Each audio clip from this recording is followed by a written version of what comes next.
저희가 이 청년 리트릿에 가서 말씀을 나눴는데 그 말씀의 주제가 영적인 무기를 하나씩 가지고 돌아가기로 했어요. 어떻게 잘 사용하고 계신가요? 네, 그렇습니다. 근데 저희가 말씀을 좀 짧게 나눴다 보니까 좀 아쉬워서 오늘 좀 디테일하게 세부 사항들에 대해서 말씀을 함께 나눴으면 좋겠습니다. 사도 바울은요, 우리에게 영적인 무기를 소개해주고 있어요. 고린도 후서 말씀입니다. 네, 고린도 후서 10장 3절 말씀. 우리가 육신으로 행하나 육신에 따라 싸우지 아니하노니 우리의 싸우는 무기는 육신에 속한 것이 아니요 오직 어떤 견고한 진도 무너뜨리는 하나님의 능력이라. 모든 이론을 무너뜨리며 하나님 아는 것을 대적하여 높아진 것을 다 무너뜨리고 모든 생각을 사로잡아 그리스도에게 복종하게 하니. 자, 사도 바울은 우리에게 이 하나님의 영적인 무기를 소개시켜주고 있어요. 하면서 이 무기를 소개하기를 이것은 육신에 속한 것이 아니다. 우리는 육신에 따라 싸우지 않는다라고 소개합니다.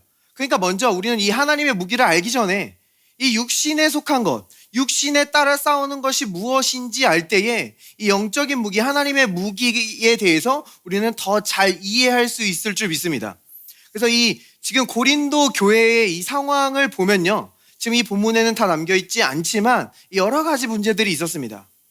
그 중에 어떤 큰 원인이 되는 것이 바로 슈퍼 사도들이 이 교회에 들어와서 지금 이 성도들을 미혹하고 있었다라는 거예요. 슈퍼 아포스톨. 이 한글 성경에는 지극히 크다고 여기는 사도들이었습니다. 자, 이 사람들은요, 겉으로 굉장히 화려해요. 언변도 뛰어납니다. 지식도 있어요. 굉장히 경건해 보이고 종교적이어 보였다라는 거예요. 뭔가 있어 보였다라는 겁니다. 그런데 사도 바울은 그들의 정체를 우리에게 분명히 드러내줘요. 그들은 거짓 사도들이라는 겁니다.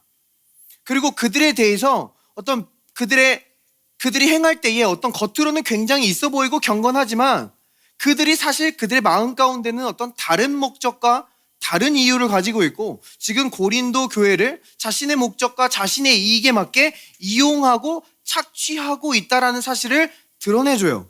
그러면서 그들이 사용하는 방법 또한 드러냅니다. 이 세상의 방식, 육신을 따라 싸우는 방법이에요. 이것을 한마디로 정의하자면 조작한다라는 겁니다. 성경에서 다른 단어로 간계, 속임수로도 드러나는 것을 보게 돼요. 자, 지금 이들은요, 사도 바울을 교묘하게 왜곡시키고 있었어요. 고린도 성도들에게 지금 이 사도 바울이 이 교회를 섬기고 희생하느냐, 잠깐 연약해진 그것을 놓고 이 사도 바울을 깎아내리고 있었다는 겁니다. 하나님께서는 연약한 자를 들어서 강한 자를 부끄럽게 하시는 것이 이 복음의 능력인데 이것을 왜곡해서 이 사도 바울이 리더로서 자질이 없는 것처럼 그렇게 이 고린도 교인들에게 사도 바울을 왜곡시켰다라는 거예요. 그러면서 그들 자신을 높였습니다. 그러니까 그들은요, 하나님을 예배하는 게 아니라 하나님을 예배하는 내 생각, 하나님을 향한 내 헌신, 하나님을 향한 내 업적을 자랑하고 드러냈다라는 거예요. 자, 지금 이렇게 세상의 방법을 사용해서 지금 고린도 교인들을 지금 이 바울과 멀리 떨어뜨리게 하고 바울이 전한 이 은혜의 복음과 멀리 떨어뜨려서 자신의 입맛에 맞게 이용하려는 것을 사도 바울이 드러내주고 있다는 겁니다. 그러니까 세상의 이 방법, 이 육신을 따라 싸우는 방법은요, 조작하는 겁니다. 왜곡하는 거예요. 지금 내가 다 내 목적에 맞게 이것을 내가 다 통제해야 되는데 이게 자연적으로 다 통제가 되지 않으니까 이 진리와 상황을 왜곡시켜버린다라는 거예요. 그러니까 나 자신이 하나님 노릇을 하려고 한다는 겁니다. 이 모든 것이 내 손에 달려 있다라고 하며 살아가는 거예요. 자, 우리가 이 세상을 살아가면서 이 육신을 따라 싸울 때에, 이 세상의 방법으로 싸울 때에 우리는 어느덧 나의 경험을 왜곡시킵니다. 나의 시선을 왜곡시키고 상황을 왜곡시켜요. 그것이 내 내면에는 어떻게 작용하냐면 내가 보고 싶은 것만 보고 내가 듣고 싶은 것만 듣게 된다는 거예요. 그러니까 내 알고리즘에 완전히 갇혀서 진리를 바라보지 못하게 된다는 겁니다. 이것이 타인을 향할 때 내 목적에 맞게 저 사람을 강제하고 강요하고 모든 것을 내가 통제하려는 방식으로 드러나게 된다는 거예요. 그런데 바울은요, 우리에게 분명히 말해주고 있어요. 우리는 그런 식으로 싸우지 않는다. 우리의 무기는 그러한 것이 아니다. 우리의 무기는 하나님의 능력인데, 이 하나님의 능력이 어떤 능력이에요? 우리의 모든 생각을 사로잡아 그리스도에게 복종하게 한다라는 거예요. 그러니까 우리의 모든 마음과 생각이 그리스도께로 향하게 하는 것. 성경에서 이것을 다른 말로 뭐라고 얘기하죠? 예배라는 겁니다. 그러니까 우리의 싸우는 무기는 예배라는 거예요. 그러니까 이 세상과 같이 누가 더 많이 통제할 거냐의 싸움이 아니에요. 이 세상과 같이 누가 더 나의 목적을 위해 누가 더 감쪽같이 왜곡하냐의 싸움이 아니라는 겁니다. 우리의 싸움은 예배라는 겁니다. 내가 어떻게든 결과를 만들려고 애쓰는 게 아니라 하나님께 결과를 만들어내도록 하나님께 맡겨드리는 거라는 거예요. 예배가 무엇입니까?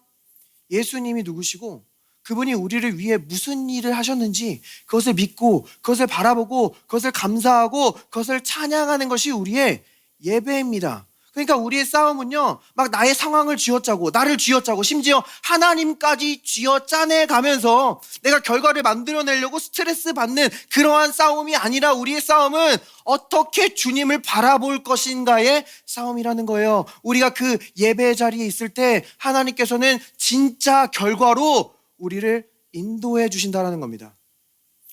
자, 성경에 보면요, 믿음의 조상 아브라함을 우리에게 소개시켜 줍니다. 로마서에 보면은 우리는 그 예수 그리스도를 믿는 자들은 모두 아브라함의 자손이고 아브라함과 같이 이 하늘의 유업을 이어받는 자들이라고 말해주고 있어요. 그러니까 이 아브라함이 우리에게 보여주는 게 있어요. 우리가 이 믿음의 싸움을 어떻게 싸워야 하는지, 우리가 하나님의 유업을 어떻게 차지해야 하는 것인지 우리에게 보여준다라는 겁니다. 그럼 이 믿음의 조상 아브라함은 어떻게 이 믿음의 싸움을 싸워나갑니까? 이 아브라함도요, 이 갈등과 다툼을 겪은 적이 있습니다. 그가 하나님의 부르심을 받아서 이 조카 롯과 함께 이 부르심을 따라갈 때에 이 그들이 갑자기 너무 번성하게 됐어요. 그래서 그들의 땅이 그들을 감당할 수가 없는 겁니다. 그 우물들이 그들을 다 마시게 할 수 없었고 그곳의 양식이 그들의 가축들을 다 먹일 수 없었어요. 그래서 이 롯의 종들과 아브라함의 종들은 서로의 가축들을 먹이기 위해서, 자기 가족들을 먹이기 위해서, 조금 더 차지하기 위해서 그렇게 다투고 갈등을 일으키는 장면을 성경은 우리에게 보여줍니다. 자, 때로는요, 우리의 삶 속에서 어떤 갈등과 다툼을 겪을 수 있거든요. 근데 그 이유가요, 여러분이 번영하고 있기 때문이라는 거예요. 여러분이 성장하고 있기 때문입니다. 이전에 여러분을 채워주던 것이 여러분을 채워줄 수가 없어요. 이전에 이 세상에서 여러분을 만족시켜 주던 것이 여러분을 만족시킬 수가 없습니다. 여러분에게는 더 많은 영적인 자원과 영적인 양식이 필요해요. 여러분은 더 깊은 퀄리티 있는 하나님과의 시간이 필요하다라는 거예요. 그런데 그렇지 않을 때 여러분은 엉뚱한 것에 탓을 할 수가 있다는 거예요. 그리고 여러분이 영향력이 점점 더 커졌습니다. 이전과 같이 말을 함부로 하다가는 여러 사람 다칩니다. 일이 굉장히 복잡하게 꼬여가요. 왜냐하면 여러분이 성장하고 있기 때문입니다. 여러분이 번영하고 있기 때문이에요. 자, 그런데 아브라함은 이러한 성장 가운데 다툼과 갈등을 만났을 때 이 싸움을 어떻게 싸웁니까? 어떻게 이걸 잠재웠어요? 성경은 우리에게 아브라함이 이렇게 했다고 보여줍니다. 아브라함이 롯에게 이르되 우리는 한 친족이라 나나 너나 내 목자나 서로 다투게 하지 말자. 내 앞에 온 땅이 있지 아니하냐? 나를 떠나가라. 내가 좌하면 나는 우하고 내가 우하면 나는 좌하리라. 자, 아브라함은요, 육신을 따라 싸우지 않았습니다. 자, 지금 이 아브라함은 조카 롯에게, 야, 조카야, 하나님이 이 땅 다 나한테 유업으로 주신 건데 너는 조카고 어떻게 너가 나한테 이렇게 갈등을 일으킬 수 있냐? 잠잠할지어다. 뭐 이렇게 안 했다라는 거예요. 지금 이 롯과 그 종들의 막 허물을 어떻게든 찾아내서 합법적으로 유업을 이어받지 못하게 하려고 막 애쓰고 조작하고 왜곡하고 장악하려고 하지 않았다라는 겁니다. 아브라함은요, 관대했어요. 그를 부르신 하나님을 닮아 점점 더 커졌다라는 겁니다. 지금 자신의 목적을 섬기기 위해 이 조카 롯과 사람을 이용하지 않았어요. 하나님이 주신 복을 사용해서 사람을 섬긴 줄 믿습니다. 그들 가운데 있는 이 갈등이 서로의 마음 가운데 파고들게 하지 않았어요. 그 사람도 소중하고 내 마음은 더 소중하기 때문입니다. 자, 그런데요, 여기 이 조카 롯은 어떻게 반응합니까? 마치 이렇게 말하는 것 같아요. 삼촌, 저는 저기 서울 강남으로 진출하겠습니다. 삼촌은 저기 인천, 부천 중에 골라 가지세요. 이렇게 말하는 것과 같아요. 저는 인천을 비하하고 있는 게 아닙니다. 저는 인천 사람이고요. 또 이 이야기를 끝까지 들어보시면 아시겠지만 이 아브라함의 선택이 옳았다라는 것을 알게 되실 겁니다. 자, 어쨌든 이 롯은 소돔과 고모라를 선택했어요. 그것은 굉장히 비옥한 땅이었고 이 문화적으로도 문명적으로도 굉장히 발달돼서 이거는 기회의 땅이다. 이곳은 내가 번성할 수 있는 땅이라고 여겨질 수 있었다라는 거예요. 자, 그런데 지금 이 롯을 보면요, 이 눈앞에 있는 것만 바라봤습니다. 이 비옥한 땅을 차지하려고 했어요. 근데 아브라함이 이 롯이 이 비옥한 땅을 차지했다고, 소돔과 고모라를 차지했다고, 하나님의 유업 중에서 굉장히 큰 부분을 잃어버렸네. 너무나 아쉽다. 이 조카 롯만 없었어도 내가 이것까지 다 차지할 수 있었을 텐데라는 그러한 쓴마음을 가지고 있지 않았다라는 거예요. 성경은요, 이 조카 롯이 이 소돔과 고모라를 차지하자 이 아브라함은 어떻게 행동했다라고 우리에게 보여줍니까? 성경 우리에게 이렇게 얘기해요. 이에 아브라함이 장막을 옮겨 헤브론에 있는 마므레 상수리 수풀에 이르러 거주하며 거기서 여호와를 위하여 제단을 쌓았더라. 제단을 쌓았더라. 제단을 쌓는다는 게 어떤 의미입니까? 하나님을 예배했다라는 거예요. 그를 위해 일하신 하나님을 기억하고 기념하며 바라보기 위해 제단을 쌓았다라는 겁니다. 반면에 롯은 눈앞에 있는 것만 바라봤어요. 이 소돔과 고모라, 내가 지금 이 갈등의 시기에 내가 이 절호의 찬스를 놓쳐버리면 나는 평생 성공할 기회를 잃어버릴지도 몰라. 삼촌이고 고마운 거고 뭐고 일단 나는 이 기회를 잡아야 돼.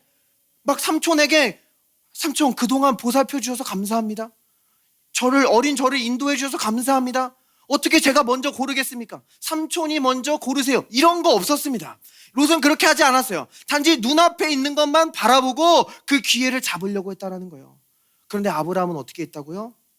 제단을 쌓음으로 우리 안에서 역사하시는 능력대로 우리가 구하거나 생각하는 것보다 능히 넘치도록 하실 하나님을 바라본 줄 믿습니다.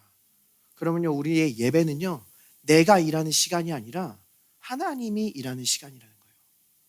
내가 붙잡고 내가 성취하고 내가 해내는 시간이 아니라 나는 그것을 하나님 앞에 내려놓지만 하나님의 그 모든 것을 붙잡아 주시는 시간이라는 겁니다. 내가 예배할 때에 내 죄를 기억하고 자꾸만 내 실수를 기억하고 나의 좌절과 상처와 아픔과 그 우울을 붙잡고 거기다 종교적인 행위 하나를 더 붙잡는 시간이 아니라 나는 걱정하지 않고 염려하지 않고 하나님 앞에 내려놓지만 하나님이 취하시고 하나님이 공급하시고 하나님이 인도하시고 하나님이 이끌어 가시는 시간이라는 거예요. 우리가 내가 막 이것을 붙잡으려고 할 때, 내가 하려고 할 때 무언가 좀 더 다스리는 것처럼 느껴질 수 있어요. 내가 좀 더 통제하고 있는 것처럼 느껴질 수 있어요. 그러나 그렇지 않다라는 거예요. 이 롯 보세요. 우리는 이 결말을 알고 있습니다. 롯은 어떤 인생을 살아갑니까? 불구덩이에서 겨우 건진받은 삶을 살아간다라는 거예요. 작은 삶을 살아갑니다. 낮은 생명을 살아간다라는 거예요. 우리 중에 정말 좋은 계절과 시즌을 지나오셔서 그 추억을 계속해서 되뇌이며 그 과거를 붙잡으며 살아가시는 분들이 있을 수 있어요. 근데 여러분이 어떤 선한 계절을 지나왔든지 간에 하나님은 더 선하신 줄 믿습니다. 여러분 지금 어떤 어려움과 문제 가운데 있을 수 있어요. 근데 하나님은 그 문제보다 크시다라는 거예요. 여러분이 겪고 있는 그 분쟁과 소송 위에 계시며 여러분을 어렵게 하고 있는 그 권세보다 높으시며 여러분을 괴롭게 하는 질병보다 강하시며 여러분이 절호의 찬스인데 놓쳤다고 생각하는 것보다 더 적절하신 분이라는 거예요. 그래서 예수님은 우리에게 분명히 말씀하셨어요. 생명을 붙잡으려는 자는 잃을 것이요 생명을 내려놓는 자는 찾게 될 것이다. 우리가 주님 앞에 나와 예배할 때는요, 우리의 낮은 생명을 내려놓고 하나님의 높은 생명을 받는 시간인 줄 믿습니다. 나의 의지, 나의 지혜, 나의 능력을 내려놓고 그리스도의 능력, 그리스도의 지혜, 그리스도의 구원을 바라보는 거예요. 그럼 하나님께서는 우리를 더 높은 차원의 생명으로 인도하여 주시는 줄 믿습니다. 자, 그런데 이 아브라함이요, 이렇게 예배할 수 있는 이유와 원인이 있어요. 예배의 내용이 되는 게 있습니다. 그것이 무엇입니까? 하나님이 먼저 말씀하셨다라는 거예요. 아브라함이 제단을 쌓기 전에 하나님이 먼저 말씀하십니다. 이 롯이 소돔을 차지하니까 하나님은 아브라함에 다가와 말씀하십니다. 이렇게 말씀하세요. 롯이 아브라함을 떠난 후에 여호와께서 아브라함에게 이르시되 너는 눈을 들어 너 있는 곳에서 북쪽과 남쪽 그리고 동쪽과 서쪽을 바라보라. 보이는 땅을 내가 너와 내 자손에게 주리니 영원히 이르리라. 아브라함에게 말씀하시는 겁니다. 동서남북을 봐라. 이것을 내가 너와 너의 자손에게 주리라. 그러니까 아브라함은 이 말씀을 기억하고 기념하고 이것을 바라보기 위해 제단을 쌓았다는 겁니다. 우리가 예배하는 이유가 무엇입니까? 주님이 우리에게 말씀하셨어요. 동서남북 그리스도의 십자가를 바라보라. 내가 그 위에서 구원을 완성하였느니라. 너의 치유와 너의 돌파구를 내가 예수 그리스도의 십자가 위에 두었느니라. 우리에게 복음을 선포하셨기 때문에 우리는 이 예배의 자리에 나와서 하나님을 예배할 수 있게 된 줄 믿습니다. 하나님이 먼저 말씀하셨어요. 우리는 반응하는 거예요. 우리는 그것을 믿는 겁니다. 그것을 바라보는 거예요. 그런데 이것이 우리에게 충분하다라는 거예요. 하나님께서 이 아브라함의 이야기를 시작하실 때 어떻게 시작하십니까? 성경은 우리에게 이렇게 보여줍니다. 여호와께서 아브라함에게 말씀하셨다. 너는 내 땅, 내 친족, 내 아버지의 집에서 떠나 내가 내게 보여줄 땅으로 가거라. 여호와께서 말씀하셨다로 시작한다는 거예요. 아브라함과 하나님의 여정의 시작은 하나님이 말씀하시는 걸로 시작합니다. 하나님은요, 우리에게 어떤 성공의 공식이나 구원의 법칙이 아니에요. 하나님은 살아계셔서 우리에게 말씀하시는 분이라는 겁니다. 하나님은 말씀으로 천지를 창조하시고 시편에 보면 말씀을 보내셔서 우리에게 치유를 공급하세요. 하나님은 말씀하심으로 우리에게 약속을 주시고 약속을 지키시며 약속을 성취한다라는 겁니다. 하나님은 움직이실 때마다 말씀하셨으며 이 땅에 부흥을 일으킬 때마다 하나님의 사람들을 세워서 말씀하셨다라는 거예요. 그러므로 우리는 그 어느 것보다 하나님께 들어야 한다라는 겁니다. 듣지 못한 이를 어찌 믿으리요? 전파하는 이 없이 어찌 들으리요? 믿음은 들음에서 나며 들음은 그리스도의 말씀으로 말미암느니라. 그러니까 우리의 믿음은요, 하나님이 말씀하시기 때문에 가능하다라는 거예요. 그러니까 우리의 손에 뭔가 잡히는 게 있어도, 우리 지금 눈에 뭔가 보이는 게 있어도 내가 하나님께 듣지 못하게 될 때 우리는 하나님을 놓치게 된다라는 거예요. 그래서 아브라함은 제단을 쌓습니다. 하나님이 아브라함에게 막 제단을 쌓으라 명령하지 않았어요. 아브라함이 제단을 쌓는 겁니다. 이 말씀은 그냥 지나가는 말이 아니다. 이 말씀은 땅에 떨어지는 말이 아니다. 지금 이 말씀은 어떤 세상의 교육이나 동기부여 강의와 같지 않다. 이 말씀은 반드시 이루어지는 하나님의 언약이다. 나는 이 말씀을 기억해야 된다. 난 이 말씀을 바라봐야 된다. 난 이 말씀을 붙들어야 된다. 그래서 이 말씀을 거룩하게 하기 위해 제단을 쌓았다라는 겁니다. 아브라함이 그렇게 제단을 쌓을 때, 그렇게 아브라함이 계속해서 예배의 자리에 있을 때 하나님은 계속해서 아브라함에게 말씀하실 수 있었고, 아브라함은 이것으로 믿음의 싸움을 싸우고 하나님의 유업을 차지하는 하늘로부터 온 무기를 사용할 수 있었던 줄 믿습니다. 자, 이것은요, 이사야 선지자도 우리에게 분명히 말해주고 있어요. 우리가 자주 이용하는 성경이죠. 이사야 53장 우리에게 무엇을 말해줍니까? 그가 하신 일에 대해서 얘기해줘요. 예수님이 이루신 일입니다. 그가 채찍에 맞으심으로 우리가 나음을 입었다. 그가 고난당하심으로 우리가 평안을 입었다. 이 53장은 다 예수님이 희생하시고 고난당하시고 이루신 그 십자가의 놀라운 구원 사역을 우리에게 보여줍니다. 우리가 또 최근에 많이 다뤘는데 이사야 53장 다음 장이 몇 장이죠? 54장이죠. 네. 이 54장은 뭘 말해줍니까? 그가 하신 일로 말미암아 우리가 받게 될 은혜와 축복에 대해서 얘기해요. 그가 다 이루셨기 때문에 이 축복이 너에게 흐를 거야. 너를 치려고 제도된 연장은 형통하지 못할 거야. 너는 두려워하지 않을 거고 너는 학대가 너에게서 멀게 될 거야. 이렇게 우리에게 임할 은혜와 축복에 대한 약속이 이사야 54장에 담겨 있어요. 자, 그럼 54장 다음은 몇 장이에요? 55장입니다. 55장에서는 우리에게 뭐 얘기해요?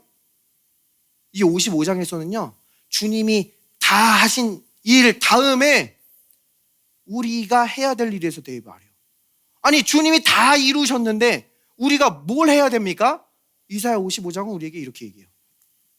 오라, 너희 모든 목마른 자들아, 물로 나오라. 돈 없는 자도 오라. 너희는 와서 사 먹되 돈 없이 값 없이 와서 포도주와 젖을 사라. 너희가 어찌하여 양식이 아닌 것을 위하여 은을 달아주며 배부르게 하지 못할 것을 위하여 수고하느냐. 내게 듣고 들을지어다. 그리하면 너희가 좋은 것을 먹을 것이며 너희 자신들이 기름진 것으로 즐거움을 얻으리라. 너희는 귀를 기울이고 내게로 나와 들으라. 그리하면 너희의 영혼이 살리라. 내가 너희를 위하여 영원한 언약을 맺으리니 곧 다윗에게 허락한 확실한 은혜이니라. 하나님은 내게 나오라라고 말씀하세요. 나오는데 값없이 나오래요. 너가 값을 치르려고 하지 마라. 너의 행위로, 너의 퍼포먼스로 어떤 구원을 얻으려고 나오는 게 아니라 지금 이사야 53장에서 그 예수님이 십자가 고난으로 자신의 생명으로 자신의 보혈로 값을 완전히 치렀기 때문에 너는 나에게 값 없이 나오라는 거예요. 값 없이 나올 때 그가 치르신 일로 말미암아 우리가 이 은혜를 받게 되는 비결이 뭐예요? 듣고 들으라는 거예요. 주님께서 다 이루시고 우리에게 예비하신 그 축복을 받는 그 열쇠가 우리가 하나님 앞에 나와 듣고 들으라는 겁니다. 이것이 신약을 살아가는, 예수님의 십자가 이후를 살아가는 우리의 예배이고 우리의 영적인 무기라는 거예요. 자, 이사야 55장은요 우리가 하나님 앞에 나와 듣고 들어야 되는 이유 두 가지를 이어서 설명해줘요. 자, 성경은 이렇게 얘기합니다. 이는 내 생각이 너희의 생각과 다르며 내 길은 너희의 길과 다름이니라. 여호와의 말씀이니라. 이는 하늘이 땅보다 높음 같이 내 길은 너희의 길보다 높으며 내 생각은 너희의 생각보다 높음이니라. 내 생각이 너희의 생각과 다르기 때문에 너희는 나에게 와서 들으라라고 말씀하세요. 그런데 이 본문이 문맥에서 떨어져서 잘못 사용될 때가 있죠. 이 막 어떤 종교적인 권위를 가지고 우리의 생각이 다르다라는 것을 증명하기 위해 당신의 생각은 하나님의 생각과 다릅니다. 뭐 이렇게도 사용이 되는데 지금 문맥에서 그렇게 말하려고 하는 게 아니에요. 하나님은 왜 이렇게 말하고 있는 겁니까? 지금 그 바로 전 구절에서 우리에게 이렇게 얘기합니다. 악인은 그의 길을, 불의한 자는 그의 생각을 버리고 여호와께로 돌아오라. 그리하면 그가 긍휼히 여기시리라. 우리 하나님께로 돌아오라. 그가 너그럽게 용서하시리라. 우리에게 여러 가지 의심이 올라올 때가 있어요. 하나님, 이 죄도 용서하실 수 있는 겁니까? 하나님, 제가 지금 이 모양 이 꼴인데도 하나님께 나아가면 저를 사용하실 수 있는 겁니까? 하나님, 제가 이 죄로 말미암아 이렇게 완전히 망가진 이 상황도 정말 회복할 수 있는 겁니까? 하나님이 말해요. 내 생각은 너의 생각과 다르다. 내 생각은 너 생각보다 높다. 나에게 나오라. 내가 긍휼히 여기리라. 나에게 나아오라. 내가 너그럽게 용서하리라. 영어 성경에는 풍성하게 용서하리라요. 너희 모든 죄인들아 나에게 나아오라. 내 생각은 너희의 생각과 달라. 예수님께서 대가를 치렀기 때문에 나는 너희를 풍성히 용서하리라. 그러니까 나오라고 지금 하나님께서 말씀하시는 겁니다. 자, 뒤에서 한 가지 이유를 더 말씀해 주세요.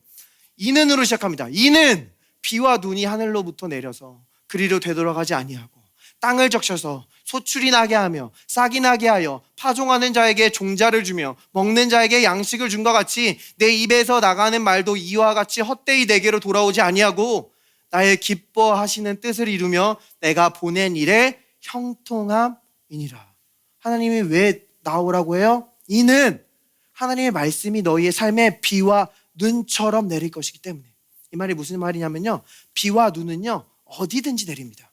뭐 악한 자들이 산다고 비가 안 내리고 의인이 산다고 비가 내리고 그러지 않아요. 모든 땅이 내린다라는 거예요. 여러분이 지금 어떤 상황에 있든지, 어떤 가정에 있든지, 어떤 어려움에 있든지 하나님의 말씀은 여러분의 삶 속에 역사하실 수 있다라는 겁니다. 자, 근데 이 하나님의 말씀이 무엇을 주냐면요, 우리에게 씨와 빵을 주는 것과 같아요. 영어 성경에 보면 양식의 브레드라고 분명하게 보여주고 있습니다. 여기서 이 씨는 무엇을 나타냅니까? 씨는 시작 단계예요. 그럼 빵은 뭐예요? 이 씨가 밀이 돼서 추수가 되고 밀가루가 되고 반죽이 되고 화덕에 들어가서 구워져서 빵이 됩니다. 빵은 완성 단계예요. 그러니까 여러분의 삶의 시작 단계부터 완성 단계까지, 여러분의 삶의 처음부터 끝까지 하나님의 말씀은 여러분이 형통하도록 하나님의 기쁘신 뜻을 이루어 가신다라는 겁니다. 이것이 여러분이 예배할 때 일어나는 일이에요. 이것이 우리의 싸우는 무기고 우리가 싸우는 방법이라는 겁니다. 자, 조금만 더 마지막으로 깊게 들어가 볼게요. 우리가 하나님께 월십 한다고 할 때 이것은 또한 어떤 것을 의미합니까? 우리가 하나님께 월십 한다고 할 때 이것은 예수 그리스도께서 하신 일을 우리가 노래와 곡조로 그의 모든 영광을 돌려드리는 것을 의미해요. 찬양과 경배를 의미한다는 겁니다. 자, 때로는 어떤 분들이 이 월십이 나의 라이프 스타일이다, 어떤 삶의 방식이다라고 말씀하시는 분들도 있어요. 근데 물론 우리의 삶의 모든 영역에서 하나님의 영광을 드러내길 원하는 그러한 마음으로 그렇게 말하실 수 있겠지만, 근데 월십이 라이프 스타일이라고 말하는 어떤 성경 구절은 사실 없다라는 겁니다. 사실 이렇게 말하면서 우리가 노래로, 음악으로 하나님께 영광 돌리는 이 찬양을 단지 형식적인 것으로 여기고 부수적이고 주변부의 것으로 여기는 그러한 모습을 우리는 발견하게 된다는 거예요. 이것은 마치 이런 것과 같아요. 저는 가장입니다. 저는 남편이에요. 그런데 내가 이제 가정을 위해서, 아내를 위해서 직장에 나가서 열심히 일해요. 힘들어도 꾹 참고 이 가정에 공급하기 위해서 열심히 돈을 벌어옵니다. 그러면서 내가 이렇게 충실하고 열심히 하니까 가정을 사랑하는 거고 아내를 사랑하는 거지, 아니 꼭 무슨 애정 표현이 필요해? 꼭 내가 사랑한다고 말해야 사랑하는 겁니까? 라고 이야기하실 수 있어요. 물론 우리가 우리의 부르신 자리에 충실하게 성실하게 서 있는 것은 굉장히 소중하고 좋은 일입니다. 자, 근데 그것은 좋은 일인데 이 아내의 입장에서는 아내의 입장에 맞는 그 사랑의 언어와 표현이 필요하다는 거예요. 이게 지금 어떤 군대에서 만난 전우가 아니기 때문에 성실하고 충실한 것도 좋지만 이게 부부 관계이기 때문에 이 안에서는 어떤 로맨스나 사랑의 표현과 언어, 그 작은 한마디와 표현이 서로에게 굉장히 중요한 역할을 한다는 겁니다.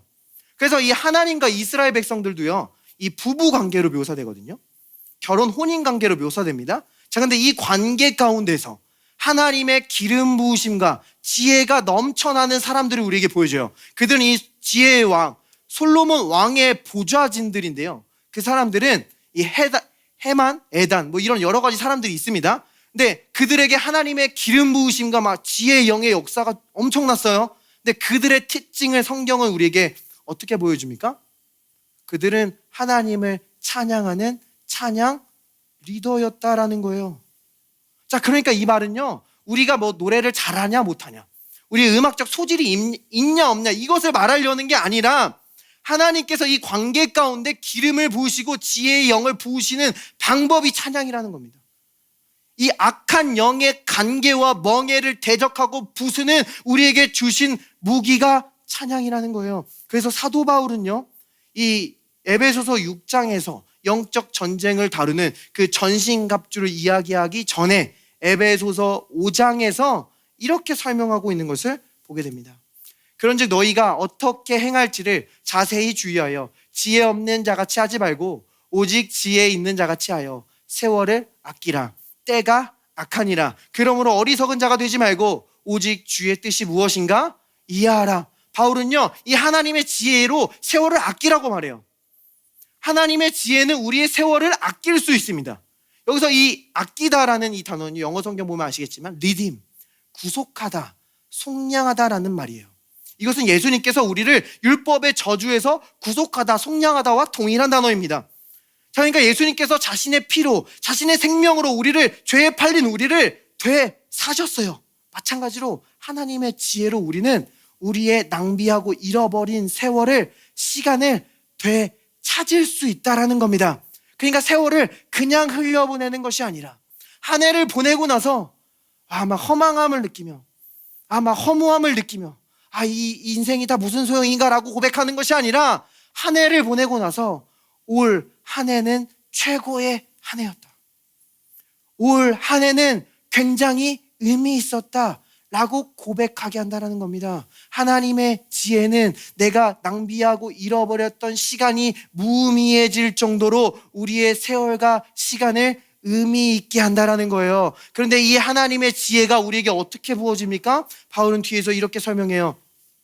술 취하지 말라. 이는 방탕한 것이니 오직 성령으로 충만함을 받으라. 우리가 성령으로 충만함을 받을 때 지혜의 영이 역사한다는 거예요. 근데 여기서 성령으로 충만함을 받으라, 여기서 이 받으라라는 이 헬라어 단어는요, 이 시제가 현재 수동태 명령형이에요.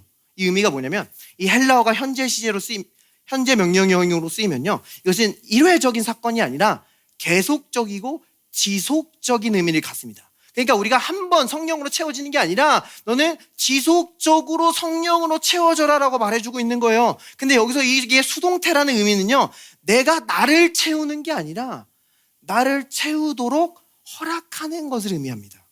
자, 그럼 여기서 능동태 명령이 있어요. 뒤에서 이렇게 얘기합니다. 시와 찬송과 신령한 노래들로 서로 화답하며 너희의 마음으로 주께 노래하며 찬송하며.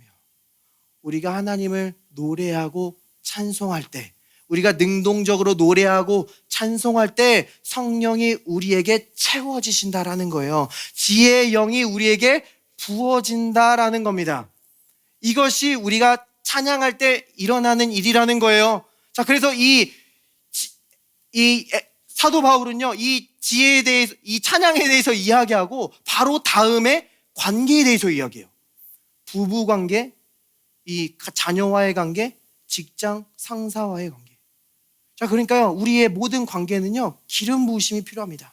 서로 불꽃이 튀지 않고 잡음이 나지 않고 부드럽게 흘러가기 위해서는 이 모든 관계 가운데 하나님의 기름 부으심이 필요해요. 그런데 이 기름 부으심은 우리가 찬양할 때, 우리가 하나님을 경배할 때 우리에게 지속적으로 부어지신다라는 겁니다. 자, 이 찬양하는 거는요, 예수님을 믿는 누구나 다 즐길 수 있어요.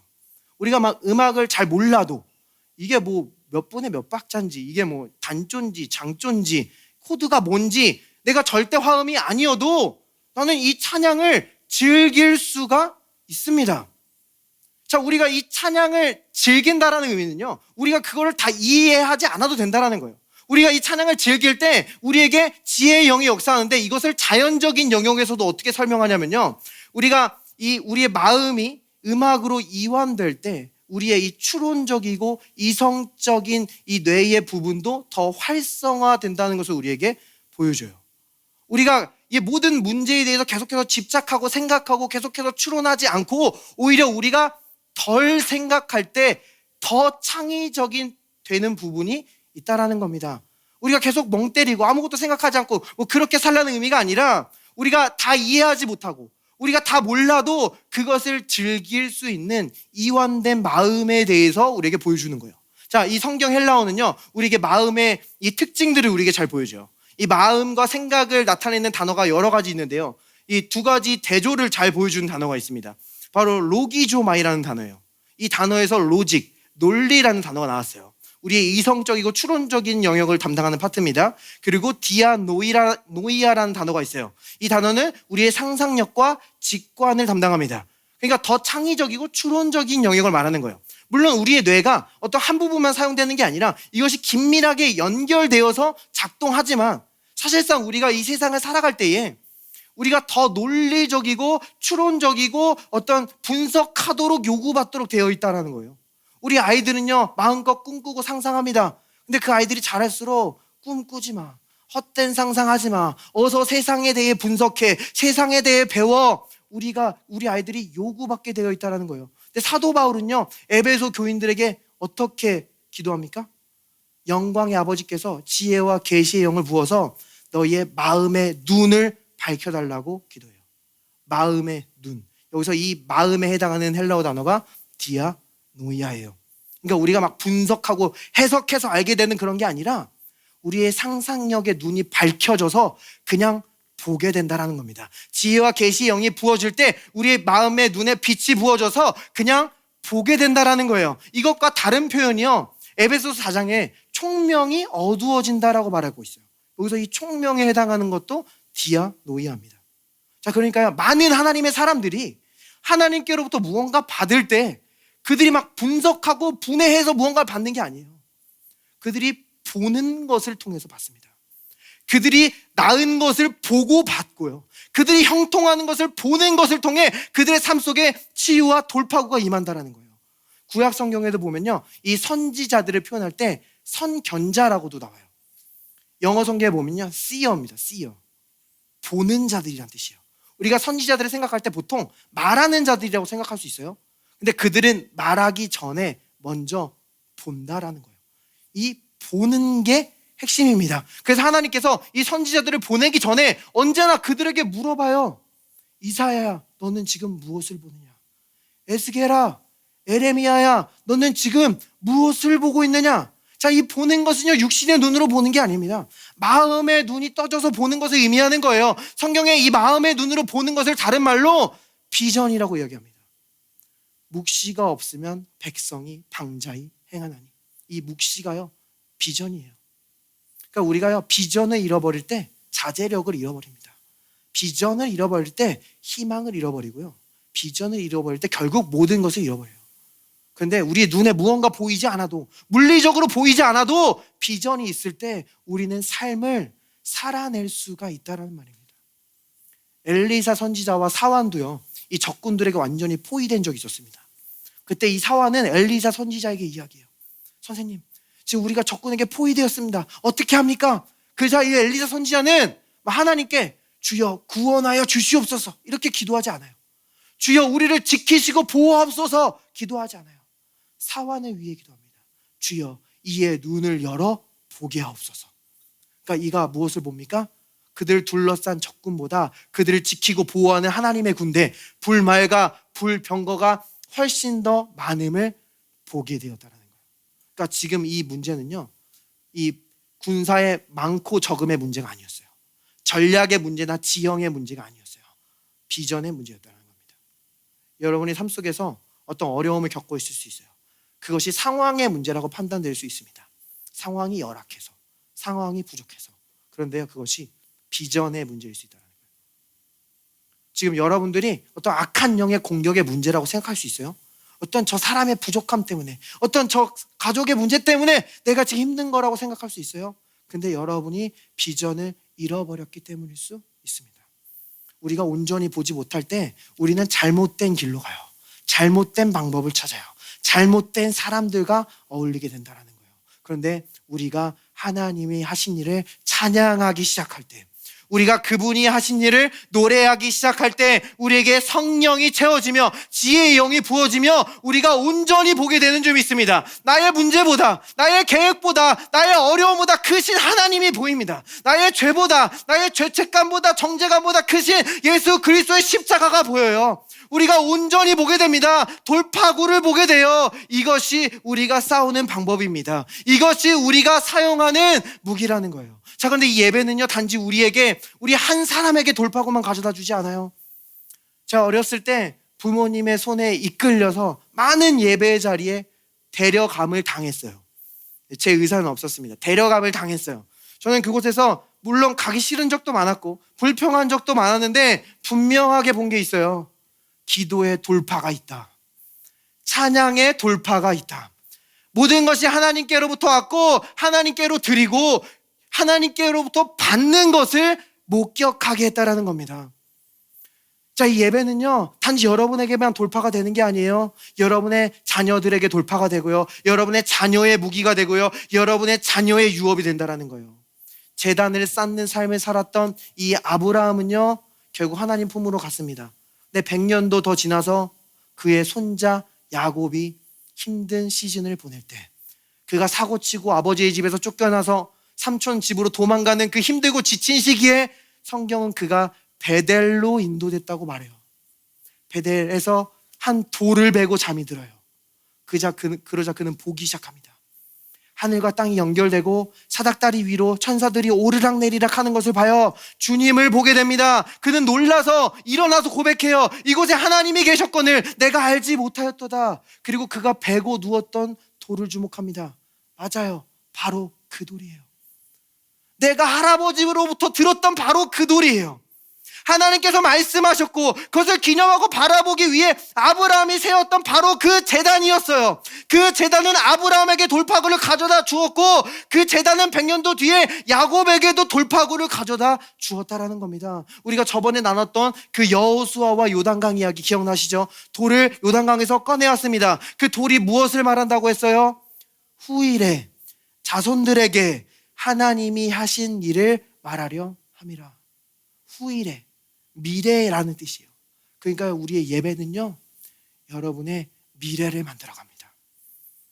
여러분의 미래를 그려가요. 그것은 여러분의 미래뿐만이 아니라 여러분의 자녀의 미래와 희망을 그려간다라는 거예요. 이 세상은 우리에게 말해요. 그 예배 드려서 뭐해? 그 시간에 더 열심히 일해. 그 시간에 더 열심히 무언가를 해. 아니면 차라리 그 시간에 더 열심히 놀아. 그리고 세상은 결국 고백해요. 인생이 왜 이렇게 허무하냐? 그런데 우리가 예배의 자리에 있을 때 여러분의 세월을 구속할 수 있는 줄 믿습니다. 그것은 여러분뿐만이 아니라 여러분과 여러분의 자녀에게 돌파구를 가져다주는 위로부터 온 무기가 되어 주실 줄 믿습니다. 말씀을 마무리할게요. 성경에서요, 이 악령을 쫓아내는 가장 처음 장면이 어떤 소리치거나 명령하는 장면으로 우리에게 등장하지 않습니다. 이 악령이 가장 처음 쫓겨나는 장면이요, 다윗이 사울 왕 앞에서 수금을 탈 때, 이 기름 부으신 찬양의 소리가 울려 퍼질 때 사울 왕에게 임했던 악령이 떠나갔다라는 거예요. 근데 여기서 이 악령, 이것을 YLT 버전에서는 어떻게 번역하냐면 슬픔의 영으로 번역합니다.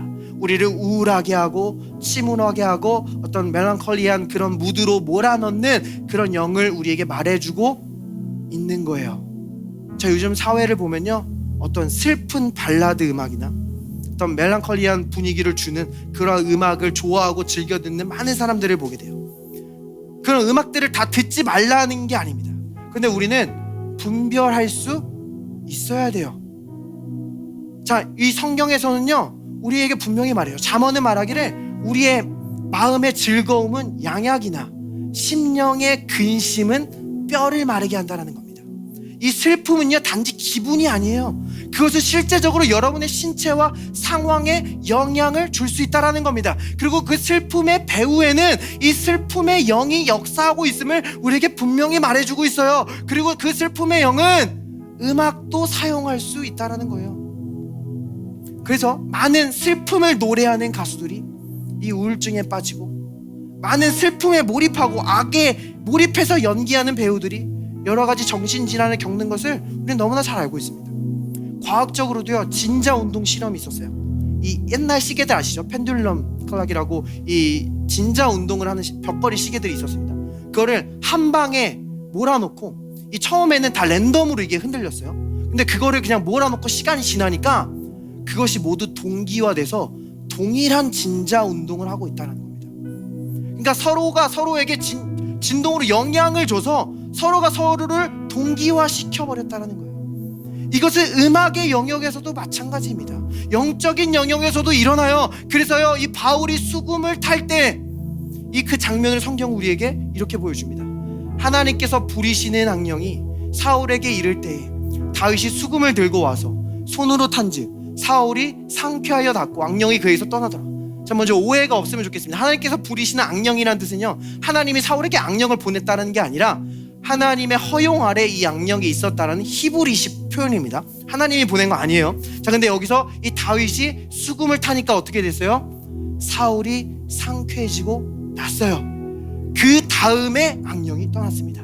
순서가 중요해요. 이 기름 부음이 있는 찬양이 울려 퍼질 때 사울이 상쾌해지고 회복됐어요. 그 다음에 악령이 떠났다라는 거예요. 그러니까 우리가 평안할 때, 우리가 안식할 때 악령은 떠나가야만 한다라는 거예요. 평안한 성도에게 악령은 착륙할 수 없습니다. 평안한 성도를 이 악령은 감당할 수 없다라는 거예요. 그래서 여러분이 두려워질 때, 여러분이 흔들릴 때, 여러분은 이 찬양의 리듬과 주파수로 돌아와야 돼요. 여러분은 이 그리스도께서 하신 일을 기억하는 예배의 자리로 돌아와야 된다라는 거예요. 우리 예수님께서도요, 우리의 구원을 완성하시기 위해 십자가로 가실 때 어떻게 가셨어요? 마지막 만찬 후에 성경 우리에게 기록합니다. 찬미하고 감난산으로 떠나니라. 주님은요, 슬픔과 고통의 무드로, 그 리듬으로, 그 주파수로 십자가 지러 가시지 않았어요. 찬양의 리듬과 찬양의 주파수로 우리의 모든 구원을 완성하여 주신 줄 믿습니다. 주님이 다 완성하셨어요. 그러므로 우리는 이 자리에서 고백할 수 있는 거예요. You are worthy of it all. You are worthy of it all. For from you are worthy, to you are worthy, you deserve the glory. Let's sing it again. You are worthy, you are worthy of it all. You are worthy of it all. For from you are worthy, to you are worthy, you deserve the glory. 주는 존귀하신 분, 주는 존귀하신 분, 주는 존귀하신 분. 만물 주께 나와 주께 돌아가니 영광 받으소서.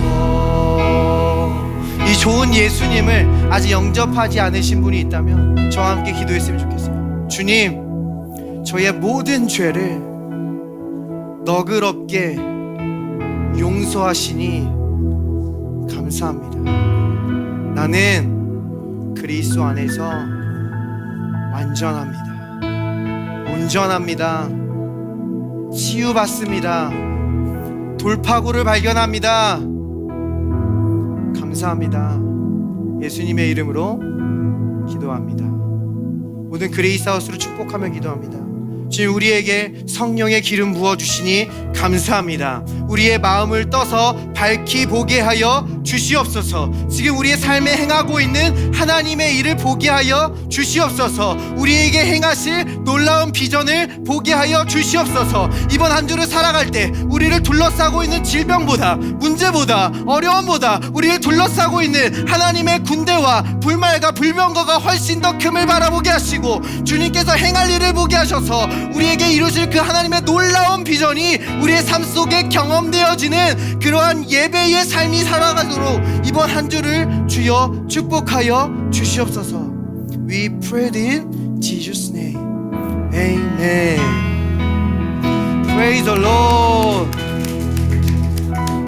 Now I'm the righteousness of God in Christ. Now I am living in the grace house.